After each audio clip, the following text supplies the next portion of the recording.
क्या इस देश में सवर्ण समाज के लोगों को आंदोलन करने के लिए, धरना करने के लिए, प्रदर्शन करने के लिए अधिकार नहीं है? यूजीसी के कथित काले कानून के खिलाफ आज जंतर मंतर पर होने वाले सवर्णों के शांतिपूर्ण प्रदर्शन को दिल्ली पुलिस ने परमिशन देने से इनकार कर दिया, जिसको लेकर सवर्ण संगठनों में नाराजगी और ज्यादा बढ़ गई है। सवर्णों का कहना है कि दिल्ली पुलिस ने इस प्रदर्शन की दी गई अनुमति को आखिरी वक्त पर रद्द कर दिया। प्रदर्शन की तैयारी कर रहे संगठनों का आरोप है कि सरकार जानबूझकर उनकी आवाज दबाना चाहती है और ये कदम लोकतंत्र के खिलाफ है, जबकि पुलिस का कहना है कि कानून व्यवस्था और सुरक्षा को ध्यान में रखते हुए ये निर्णय लिया गया।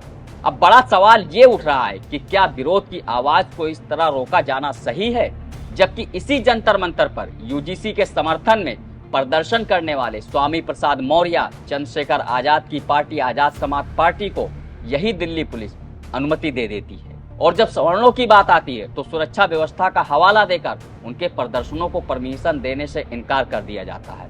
तो जवाब दो देश के प्रधानमंत्री नरेंद्र मोदी जी, आपकी सरकार सवर्णों को शांतिपूर्ण तरीके से प्रदर्शन करने से क्यों रोक रही है? जवाब दो गृह मंत्री अमित शाह जी, क्यों आपकी दिल्ली पुलिस सवर्णों को पहले प्रदर्शन करने की इजाजत देती है और फिर अचानक से रद्द करने का फैसला सुना देती है? क्या सवर्ण अपने अधिकारों और हक के लिए प्रदर्शन भी नहीं कर सकता? जवाब दो। नमस्कार, मेरा नाम है शैलेंद्र और आप देख रहे हैं जवाब दो। विश्वविद्यालय अनुदान आयोग के नए नियमों को लेकर देश भर में सवर्ण विरोध प्रदर्शन कर रहे हैं। इसी के तहत सवर्ण समाज के तमाम संगठनों ने 26 अप्रैल को दिल्ली के जंतर मंतर पर शांतिपूर्ण प्रदर्शन का आह्वान किया था। हालांकि प्रदर्शन से ठीक पहले पुलिस प्रशासन ने सुरक्षा व्यवस्था का हवाला देते हुए अनुमति को रद्द कर दिया, जिससे विवाद अब और भी गहरा हो गया है। प्रदर्शन के आयोजकों का कहना है कि उन्होंने सभी आवश्यक औपचारिकताएं पूरी कर ली थी और शांतिपूर्ण तरीके से अपनी बात रखने की तैयारी थी, लेकिन अंतिम समय पर अनुमति रद्द कर दी गई। कुछ लोगों का कहना है कि वो प्रदर्शन में शामिल होने के लिए दिल्ली जा रहे थे, लेकिन अनुमति रद्द करने के बाद अब उन्हें रास्ते से ही वापस लौटना पड़ रहा है। सुनिए बयान। आज हम ही दिल्ली जंतर मंतर के कार्यक्रम में सम्मिलित होने के लिए बाई रोड निकल चुके थे, पर जैसे ही हमें सूचना प्राप्त हुआ कि दिल्ली के जंतर मंतर पर होने वाले 26 अप्रैल के कार्यक्रम की परमिशन ही रद्द कर दी गई, तो मैं तुरंत लौट आया। पर जो लोग बाई रोड ना जाकर बाई ट्रेन जा रहे होंगे, उन पर क्या बीत रही होगी? उन्हें अब आधे रास्ते से इधर अपने गृह ग्राम या गृह जिले या गृह क्षेत्र लौट के आए या दिल्ली जाएं, उनके साथ जो असुविधा हो रही है, उनकी यह भरपाई कौन करेगा? प्रशासन करेगा? आयोजक करेंगे? कौन करेगा? हमारे यही समझ में नहीं आ रहा। जब परमिशन के लिए आवेदन कई दिनों पहले लगा दिया गया, तो आखिरकार भाजपा सरकार, मोदी सरकार और रेखा गुप्ता सरकार ने परमिशन क्यों रद्द कर? क्या इस देश में सवर्ण समाज के लोगों को आंदोलन करने के लिए, धरना करने के लिए, प्रदर्शन करने के लिए अधिकार नहीं है? क्या हम इस आजाद भारत में नहीं रहते?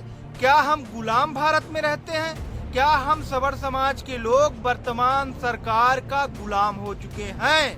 आयोजकों ने आरोप लगाया कि उन्हें पूरे दिन अलग अलग कार्यालयों के चक्कर लगाने पड़े, लेकिन कहीं से स्पष्ट जवाब नहीं मिला। उनका ये भी दावा है कि पुलिस की ओर से सख्त चेतावनी दी गई है कि अगर प्रदर्शन किया जाता है तो सख्त कार्रवाई की जाएगी। वहीं इस मामले पर दिल्ली पुलिस के सूत्रों का कहना है कि कानून व्यवस्था और सुरक्षा को ध्यान में रखते हुए दिल्ली पुलिस ने अनुमति देने से इनकार कर दिया है। अधिकारियों के अनुसार राजधानी में उस समय अन्य कार्यक्रम और सुरक्षा संबंधी व्यवस्थाएं भी थी, जिनके चलते अनुमति देना संभव नहीं था। प्रशासन का कहना है कि किसी भी समूह को शांतिपूर्ण विरोध का अधिकार है, लेकिन ये अधिकार तय नियमों और परिस्थितियों के अधीन होता है। हालांकि अब सवर्णों का सवाल ये है कि जब इसी जंतर मंतर पर यूजीसी के समर्थन में आजाद समाज पार्टी के चंद्रशेखर आजाद, स्वामी प्रसाद मौर्य जैसे लोगों को दिल्ली पुलिस प्रदर्शन करने की अनुमति दे देती है, तो फिर सवर्णों के प्रदर्शन को अनुमति क्यों नहीं दी गई? क्यों ऐन वक्त पर दिल्ली पुलिस ने अपने हाथ खड़े कर लिए? अब इसी को लेकर सोशल मीडिया पर सवर्ण संगठनों से जुड़े लोग अपना गुस्सा जाहिर कर रहे हैं। यूजीसी का विरोध कर रहे सवर्ण संगठनों का आरोप है कि यूजीसी की नई नीतियां और प्रस्ताव शिक्षा व्यवस्था में असमानता को बढ़ा सकते हैं। उनका कहना है कि इन बदलावों से सामान्य वर्ग के छात्रों के अवसर प्रभावित होंगे। जिस तरह से SC/ST एक्ट का दुरुपयोग कर फंसा दिया जाता है, उसी तरह से यूजीसी के नए नियमों के लागू होने के बाद इसके भी दुरुपयोग से इनकार नहीं किया जा सकता। इसलिए आने वाले कल को बचाने के लिए, बच्चों के भविष्य को सुरक्षित करने के लिए यूजीसी के विरोध में आवाज उठाना जरूरी है। सवर्ण समाज से जुड़े संगठनों ने अनुमति रद्द किए जाने को लेकर नाराजगी जताई है। उनका कहना है कि शांतिपूर्ण विरोध लोकतंत्र का मूल अधिकार है और इसे सीमित करना उचित नहीं है। कुछ संगठनों ने ये भी कहा कि वे आने वाले समय में देश भर में बड़े स्तर पर आंदोलन की तैयारी कर रहे हैं। अगर मोदी सरकार यूजीसी के नए नियमों को वापस नहीं लेती है तो पूरे देश में सवर्ण महाआंदोलन करेंगे। पिछले कुछ महीनों में सवर्ण समाज के तमाम संगठनों ने अलग अलग शहरों में यूजीसी को लेकर प्रदर्शन किए, वो चाहे दिल्ली के रामलीला मैदान में हुआ प्रदर्शन रहा हो या फिर जयपुर में हुई महापंचायत हो। इसके अलावा देश के कई राज्यों में, खासकर हिंदी पट्टी के इनके अलग अलग शहरों में भी सवर्णों ने यूजीसी के विरोध में सरकार के खिलाफ प्रदर्शन किया और अभी भी कर रहे हैं। हालांकि सरकार इस मुद्दे पर पूरी तरह से मौन है, जिसकी एक वजह यह भी हो सकती है कि सरकार को डर है कि अगर यूजीसी के मुद्दे पर अभी कुछ निर्णय लिया जाता है तो राज्यों में हो रहे विधानसभा चुनाव पर भी इसका सीधा असर पड़ सकता है।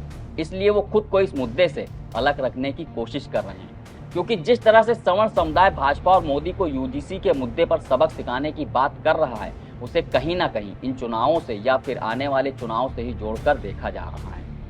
इस वीडियो में फिलहाल इतना ही। बाकी देश दुनिया की खबरों के लिए देखते रहिए बतकही चौक। नमस्कार। New public inter college Lucknow, admission open.